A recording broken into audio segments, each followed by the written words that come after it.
ఈ లోకంలో మీరు చూస్తున్నవేవి శాశ్వతం కాదు. నిండు నూరేళ్ల జీవితాలు శాపంగా మార్చుకోకూడదని దేవుని వాత్సల్యాన్ని బట్టి మిమ్మల్ని బ్రతిలాడుకుంటున్నాను. నీ ఫ్యూచర్ ఏమిటి? ఇప్పుడే కదా మొలకెత్తింది నీ వ్యక్తిత్వంలో. నీ జీవితం ఏమవుతుంది అని ఆలోచించకుండా మొలకెత్తిన వెంటనే గోరుతో గిల్లేసేసుకుంటే ఎండిపోద్ది, శాపంగా మారిపోద్ది.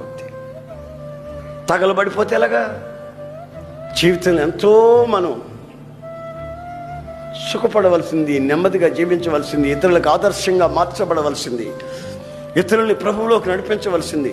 మనం ఆరాధించే దేవుడు పరిశుద్ధుడు. ఆ పరిశుద్ధత అనే గురి మన గుండెల్లో నిలిచిన నాడు మన వ్యక్తిత్వంలో ఓ గొప్ప ఆనందాన్ని, ఆరాధనని అనుభవం.